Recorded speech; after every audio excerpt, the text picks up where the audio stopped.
வணக்கம். சற்று முன் வெளியான முக்கிய பரபரப்பான உங்களுக்கான தகவல்கள். சென்னையில் 2 நாட்களுக்கு மழை, வானிலை ஆய்வு மையம் தகவல். இதை பற்றி தகவல்களை தான் இந்த வீடியோவில் பார்க்க போகிறோம். கீழே ரெட் கலர் பட்டனை கிளிக் பண்ணி சப்ஸ்கிரைப் பண்ணிக்கோங்க. பக்கத்தில் இருக்கிற பெல் ஐக்கானையும் மறக்காமல் கிளிக் பண்ணி வச்சுக்கோங்க. அப்போ தான் நான் ரெகுலராக வீடியோ போடுறது உங்களுக்கு நோட்டிஃபிகேஷனை வந்து சேரும்.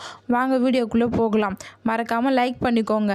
சென்னையில் இன்றும் நாளையும் ஓரிரு இடங்களில் மழைக்கு வாய்ப்பு உள்ளதாக சென்னை வானிலை ஆய்வு மையம் தெரிவித்துள்ளது.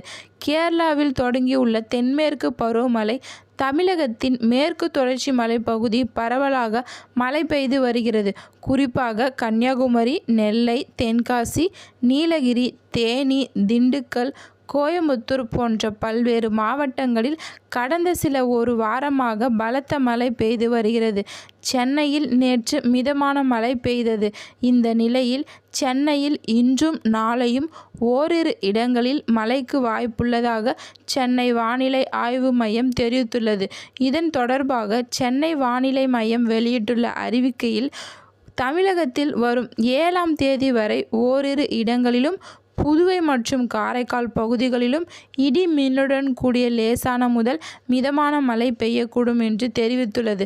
நீலகிரி மற்றும் கோயம்புத்தூர் மாவட்டத்தின் மலைப்பகுதிகளில் ஓரிரு இடங்களிலும் கனமழையும், சென்னையை பொறுத்தவரை இன்று நகரின் ஒரு சில பகுதிகள் இடி மின்னலுடன் கூடிய லேசான முதல் மிதமான மழை பெய்யும் என்று வானிலை அறிவிப்பு தெரிவித்திருந்தது.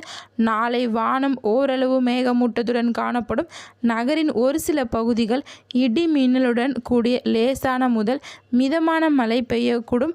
அதிகபட்ச வெப்பநிலை 36 to 37 டிகிரி செல்சியஸும், குறைஞ்சபட்ச வெப்பநிலை 26 to 27 டிகிரி செல்சியஸும் ஒட்டியிருக்கக்கூடும் என்று வானிலை அறிவிப்பு தெரிவித்துள்ளது. நன்றி, வணக்கம்.